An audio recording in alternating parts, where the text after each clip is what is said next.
미국에서 기독교 백인 민족주의를 부르짖는 사람들이 대통령 선거에서 승리했습니다. 이제는 무슨 독재를 해도 하나님께서 다 알아서 하실 것이다. 기독교 백인 이른바 내셔널리스트라고 그러죠. 민족주의자. 그리스도가 재림해서 천년왕국을 세울 거다. 저는 다른 건 다 좋은데 왜 이러면서 마지막 단골 메뉴가 천년왕국이 나오는지 전 참 알다가도 모르겠어요. 천년왕국은 그런 말이 아닌데, 영혼이 사냥질 당하면, 구약에 나오는 말입니다만은, 영혼이 사냥질 나오면 여러분 이런 일들이 나타납니다. 돌아다니는 것은 거짓말밖에 없습니다. 그리고 선동, 아니면 말고 하는 시대가 끝납니다, 여러분. 지금까지는 아니면 말고 하면 됐는데, 이제는 하나님이 너 만홀하게 여겼던 모든 말과 책임에 대해서 엄중한 심판을 하는 무서운 시대가 여러분 이제 시작됩니다. 이게 성경의 이야기입니다. 제 이야기가 아니고. 지난 시간에도 제가 말씀드렸습니다만 마태복음 23장 37절과 39절에 보면 예수님의 참 무서운 경고가 나와요. 너희의 집은 버림을 받아서 황폐하게 될 거다. 어떻게 이렇게 선하신 주님께서 이런 혹독한 이런 그 예언의 말씀을 하시는가? 메시아 예언입니다. 마지막 때 너희들은 잘 믿는다고 그러고 환호하지만 너희의 집이 황폐하고 버림을 받을 것이다. 마지막 때 구부러진 길을 가는 사람들에 대한 경고입니다. 우리 메시아 시대에는 모두가 다 구원을 받았어. 메시아가 왔다고 난리칩니다. 근데 정작 너희의 집은 황폐하고 버림을 받을 것이다. 저는 이게 오늘 하나님이 미국을 향한 엄중한 경고가 아닌가라고 하는 그런 무서움도 있어요. 이 말씀을 보면서. 물론 이것은 원칙적으로 예수님이 예배를 향해서 한 이야기입니다.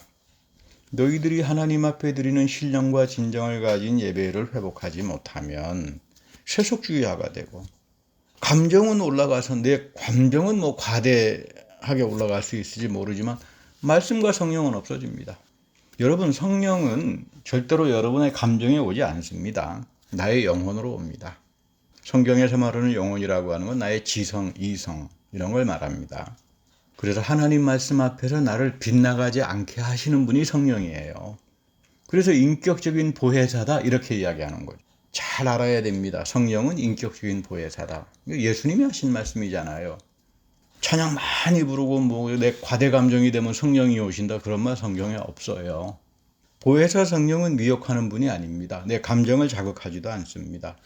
내 영혼에 내 마음에 깊은 하나님 말씀에 대한 충격들을 주어서 깨닫게 하시고, 하나님 말씀이 이런 거였구나, 내가 그동안 미처 깨닫지 못했구나, 그러면서 나하고 대화를 하신 분이에요. 그래서 보혜사라고 하는 말의 뜻이 옆에서 나와 더불어 동행하면서 카운슬링 해주신다. 여러분, 카운슬링은 애드바이징을 해주시는 분이잖아요. 말을 들어야죠. 성령의 이 말을 들어야 되죠. 그럼 어떻게 우리가 이 성령의 말씀을 들어야 됩니까? 기도해야 돼요. 하나님의 선한 생각이 내 안에 들어와야 그 음성이 들어와요. 이런 거 없이 맨날 그냥 과대 감정을 해가지고 하면은 성령 받은 것처럼 여러분 착각해서는 안 됩니다.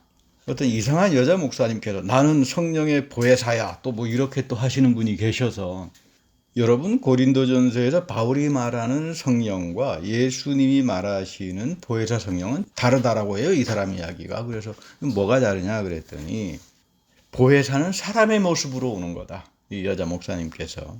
근데 아무리 성경에 찾아봐도 보혜사가 사람으로 온다는 말이 없어요. 비둘기 같은 성령이다 이렇게 표현되긴 하지만 평화라고 하는 의미를 담겠죠. 여러분, 그 누구도 성령이 비둘기야 이렇게 생각하는 사람은 없을 겁니다.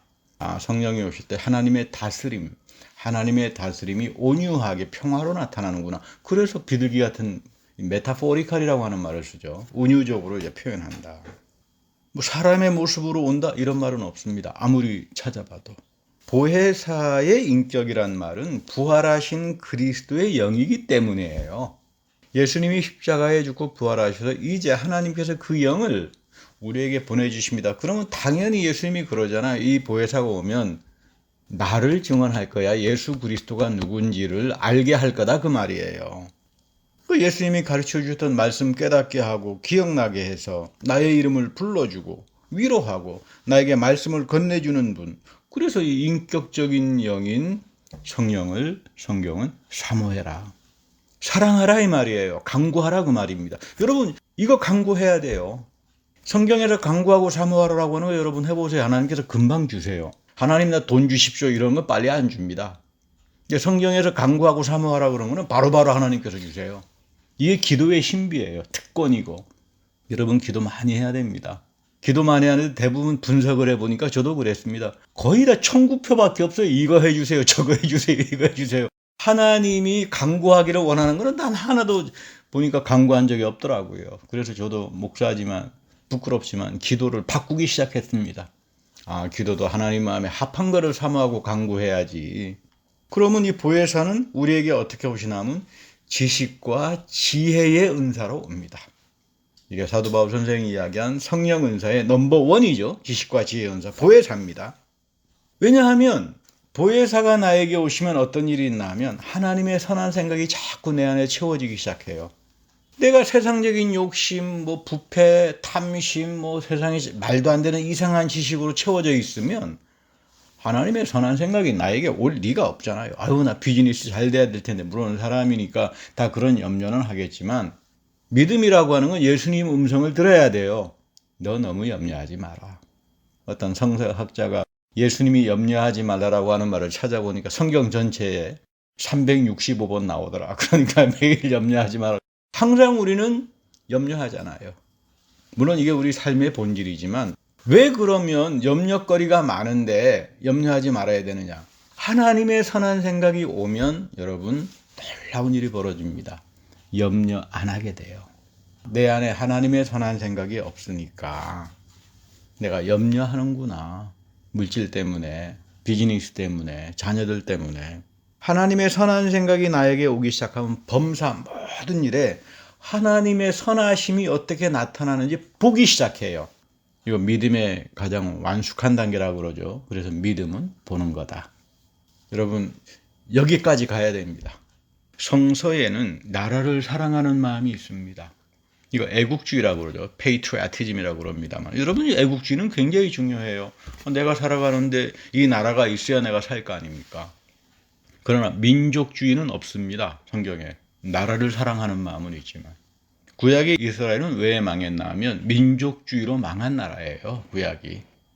왜 미국의 복음주의자로 알려진 이 보수 대형교회 목사님들이 성경을 그렇게 많이 읽었을 텐데 왜 하나님이 원하지 않은 길로 이렇게 빠져들어가는지, 그리고 왜 이런 일이 벌어지면 입을 열어서 하는 이야기가 천년왕국인지 저는 진짜 알다가도 모르겠어요. 저보다 다 위대하고 다 훌륭한 목사님들인데 저처럼 별 볼 일 없는 목사도 알고 있는 거를 왜 저러실까? 오늘 그래서 요한계시록 20장을 봅니다. 여러분 요한계시록 20장에는 두 개의 천년왕국이 나와요. 두 개의 천년왕국. 하나는 1절부터 4절까지입니다. 오늘 본문 이야기입니다. 예수님께서 십자가, 부활, 승천, 성령의 임재를 통해서 교회의 시대가 열립니다. 그렇죠? 오순절날 성령이 시작되면서. 그러면서 사탄은 무적행에 1000년 동안 갇힙니다. 지금 이걸 이야기하는 거예요. 그리고 세상 끝까지 복음을 전하는 천년왕국의 축복이 교회에 주어지는 겁니다. 그래서 여러분 복음 전하기 시작하잖아요. 로마가 망하고 세상 끝날까지 복음 전하고 지금 살아왔는데 로마도 무너졌고, 그런데 여기 보면 반드시 후에 잠깐 놓인다. 다시 출몰한다 이 말이에요. 이 적그리스도가. 그러니까 지금 우리가 살고 있는 시대는 사탄이 잠깐 놓이는 시대예요. 여러분 조심해야 됩니다. 이게 참 큰 문제가 됩니다. 그런가 하면 4절 이후에는 하늘에서 이루어지는 천년왕국의 축복을 말합니다. 첫 번째 부활에 참여합니다. 여러분 구원이라고 하는 게 뭐라고 그러죠? 구원은 마지막 때 우리가 죽을 때 부활에 참여하는 겁니다. 예수 그리스도의 부활의 몸을 입고, 사도 바울도 말씀하시고 요한계시록에도 말씀하고 첫 번째 부활, 죽어서 그리스도의 부활의 몸을 입는 사람들, 이 축복이죠. 여러분들도 구원을 받으셨으니까 영혼 구원받는 그런 개념이 아니라 몸이 다시 사는 걸 믿사며 그리스도의 부활의 몸을 입고 하늘의 평강의 세계, 영원한 평강이라고 하는 거죠. 다스림의 축복, 하나님의 평화를 누리는 그 축복을 여러분이나 저나 다 살잖아요. 그 구원받은 사람들에게 주어지는 가장 위대한 축복이죠. 여기에 보면 복음 때문에 순교를 당한 사람들, 목이 잘린 사람들, 억울했던 사람들 많잖아요. 그리스도의 부활에 참여하고 하늘에서 평강의 다스림으로 간다. 그러니까 이 두 가지 보면 서로 다른 거예요. 하나는 지상에서 있었던 천연왕국의 마지막 때 사탄들이 출몰하는 내용이고, 두 번째는 여러분이나 내가 구원을 얻은 사람들이 마지막 하나님 앞에 갈 때 그리스도의 부활에 머물고 완벽한 평화의 다스림의 축복에 참여한다. 이 두 가지 비전을 말하는 겁니다. 그러니까 너희들 마지막 때 사탄이 적그리스도가 출몰하고 온갖 거짓이 횡행해도 미혹당하지 마라 그 말입니다. 믿음을 지키고 살아.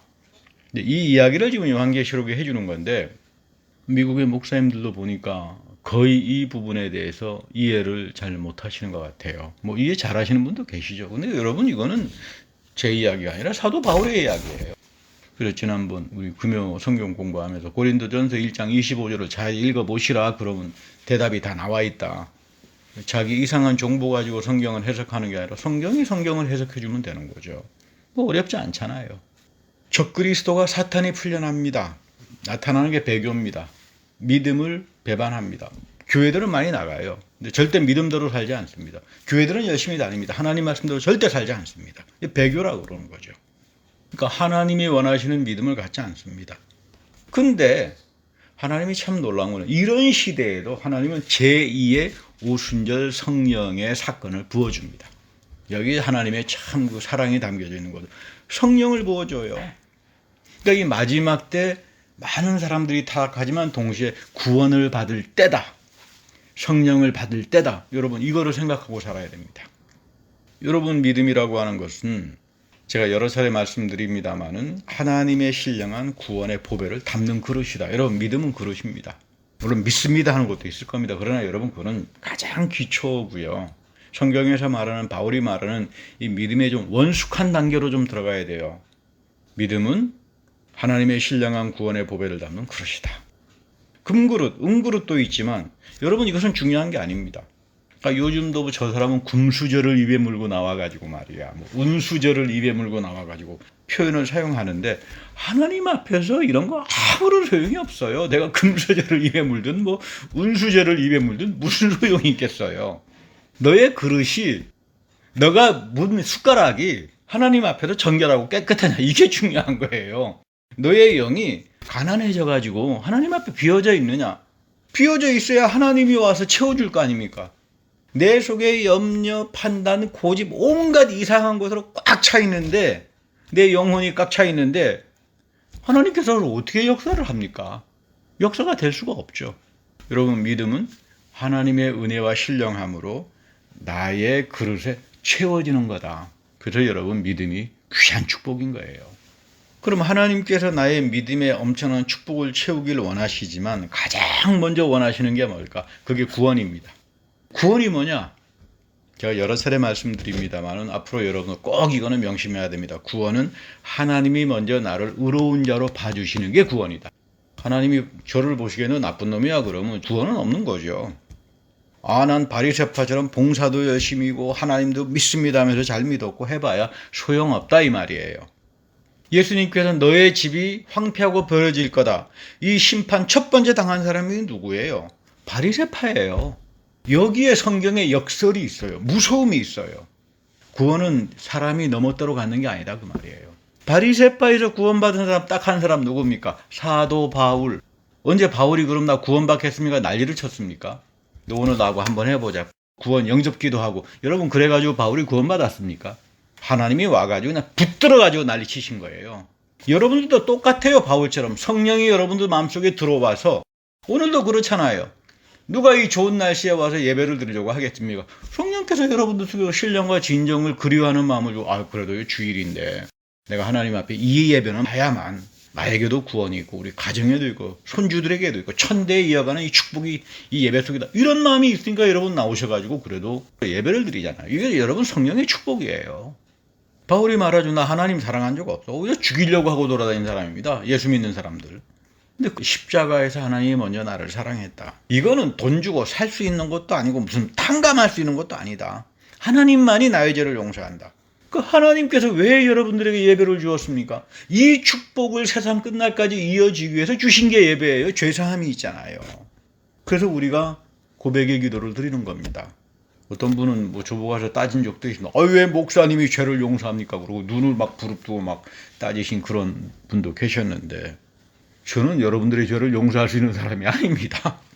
용서는 하나님의 말씀을 대신 읽으면서 용서를 하는 직무를 갖는 게 목회자예요. 저에게 가장 소중한 시간이 있다면 예배 속에서, 뭐 여러분들에게도 다 다를 겁니다만, 저는 여러분들과 함께 기도하는 이 고백의 시간입니다. 루터가 칼빈이 위대한 일을 했죠. 중세기 때 가톨릭의 고해성사 그거 아니다. 우리들의 진정한 고해성사는 공동으로 하나님 앞에서 기도하는 고백의 기도다. 여러분 신부님이라고 죄를 안 짓겠어요? 우리 모두가 다 기도하는 거죠. 다 회개하는 거죠. 저도 이 고백의 기도를 드리고 난 다음 비로소 설교를 할 수 있어요. 이 고백의 기도 때문에 주님의 죄 용서의 하나님 말씀을 들으면서 성만찬도 집례할 수 있고 축도도 할 수 있고, 하나님께서 나에게 약속을 하셨으니까 이거를 통해서 하나님의 넘치는 구원의 칭의의 은사를 주신다고 했으니까 할 수 있는 거죠. 얼마나 저에게는 소중한 시간인지 모릅니다. 뭐 여러분들에게도 마찬가지일 겁니다. 그러니까 죄사함의 은총이 없는 예배는 이거 예배가 아닙니다. 바울이 왜 칭의의 은사를 말을 하느냐? 칭의의 은사가 바로 예배 속에서 하나님께서 원하시기 때문에. 두 번째는 구원이라고 하는 것은 하나님이 나를 그래서 여러분들을 거룩하게 만듭니다. 우리 예배 속에서 하나님이 내 죄를 용서했잖아요. 말씀을 들으면서 성령이 나에게 오셔서 깨닫게 합니다. 이거 내가 지금까지 잘못 생각했구나. 그리고 여러분 성만찬에 참여할 겁니다. 성만찬은 부활하신 그리스도가 직접 와 계십니다. 성령으로 직접 와 계세요. 그래서 하나님이 성만찬을 통해서 성령을 여러분들에게 부어주시면서 나를 거룩한 사람으로 여겨줍니다. 내가 무슨 엄청난 일을 해서 하나님이 나를 거룩하게 여겨주는 게 아니에요. 금식기도 40일을 했다 그래가지고 거룩하게 사는 게 아닙니다. 저는 어느 유명한 스님의 말을 참 존중합니다. 이분은 돌아가실 때 이런 말을 했어요. 내가 살아오면서 수미산처럼 저지른 과오와 죄를 내가 어떻게 용서받을 수 있겠나 이러고 돌아가셨어요. 고승 정도가 되면 나는 해탈했어. 그럼 해탈 100번도 더 했지. 나에게 오려면 3000배 절을 해야 돼. 이렇게 하는 게 불교인데, 이 고승이라고 하는 분이 나는 죽을 때까지 고생했지만 지은 거라고는 죄와 허물과 업보밖에 없다. 나 어떻게 죽을지 모르겠다. 근데 저는 이런 분이 진짜 깨달은 사람이라고 생각합니다. 대단한 분이에요. 하나님이 나를 거룩하게 여겨주셔야 합니다. 그래야만 우리가 해방을 당해요. 주님께서 나의 죄를 사하시잖아요. 근데 맨날 돌아서 맨날 똑같은 죄 짓고 살잖아요, 우리가. 어쩔 수 없는 거죠. 그때마다 하나님이 나를 거룩하게 여겨주셔야 돼요. 성만찬을 통해서 부활의 그리스도가 내 마음에 임재하기 시작하면 한 가지 달라지는 게 있습니다. 나의 마음에 정죄하는 마음이 사라져가기 시작합니다. 내가 구원을 받은 사람인가? 의심이 되는 사람은 내 마음속에 나를 못살게 굴었던 인간들, 나를 괴롭힌 사람들에 대해서 긍휼히 여기는 마음이 있는가? 있는 사람은 그분은 구원받은 사람이에요. 어떤 분이 저보고 와서 천당 티켓 가지고 있다 그래서 보여달라고 그랬더니 없어가지고 제가 천국 티켓은 이런 거라고 말씀을 드린 적이 있습니다. 이거 여러분 다시 말하면 성화의 징표라고 하는 말이죠. 주님께서 죄를 사해 주시고 내가 성화의 징표를 가지고 사는 사람은 나를 괴롭혔던 사람들, 오해, 긍휼한 마음을 갖습니다. 남을 용서하기 시작해요. 그래서 하나님이 이런 사람을 거룩한 사람으로 여겨주시는 겁니다. 여러분 이렇게 보면 우리 영화 밀양이 있잖아요. 그 성경하고 너무 틀린 이야기를 하고 앉아있잖아요. 그 내용이. 사도 바로 전혀 다른 이야기를 엉터리로 만들어가지고는 아들 유괴범이나 아들의 어머니 이런 내용 하나도 없잖아요. 저는 알다가도 모르겠어요. 그게 기독교하고 아무런 상관이 없는 영화입니다. 밀양이라고 하는 것은. 바리새파들은 금식과 모든 계명을 지키는데 특심한 사람들입니다. 그래서 우리는 거룩한 사람이야. 바리새파가 무슨 뜻입니까? 우리는 거룩파야 이런 뜻입니다. 우린 거룩이야. 걸음걸이도 거룩하게 걸어야 돼. 다 거룩이야. 가는 데마다 거룩. 근데 너의 집이 황폐하고 버려짐을 당할 거다. 너희들은 회출한 무덤이야. 이게 예수님의 심판이에요. 근데 왜 우리는 오늘날 교회가 바리새파의 길로 자꾸 가죠? 예수님께서 이야기하는 바울이 이야기하는 구원의 길로 가지 않고 내가 끊임없이 하나님으로부터 죄사함을 얻고 칭의의 은혜를 얻고 성화의 징표를 가지고 사는 사람들, 용서하고 남을 긍휼히 여기며 살아가는 사람, 이 믿음의 그릇에 비로소 하나님의 은혜의 징표가 부어지는 겁니다. 여러분 잘 깨달으셔야 돼요. 잘 깨달아야 돼요. 그러니까 여러분 우리가 하는 헌금, 봉헌, 교회에서 드리는 모든 것들을 성서적으로 잘 이해할 수 있어야 돼요. 우리가 드리는 봉헌도 헌금도 성화의 징표로 드려지는 거예요. 나는 그리스도의 십자가를 통해서 탕감할 수 없는 하나님의 복을 가지고 살아간다. 그게 내 삶에 채워준다. 그래서 나의 물질이, 나의 가정과 자녀들이 나의 믿음의 그릇 속에 부어주셔서 형통하게 하셨다. 그래서 우리가 성만찬 앞에서 부활의 그리스도를 향해서 봉헌을 하는 거예요.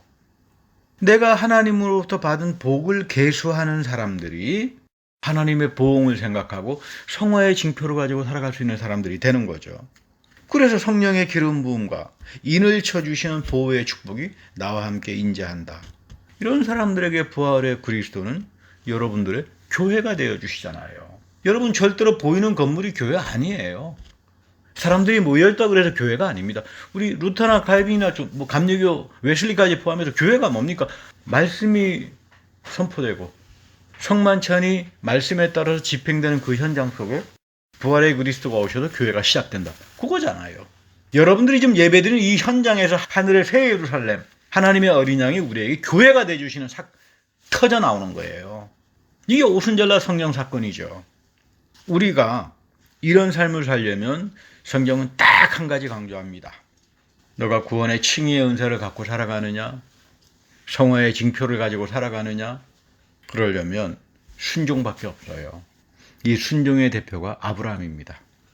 아브라함도 흉년을 들었을 때 보면 순종한 사람 아닙니다.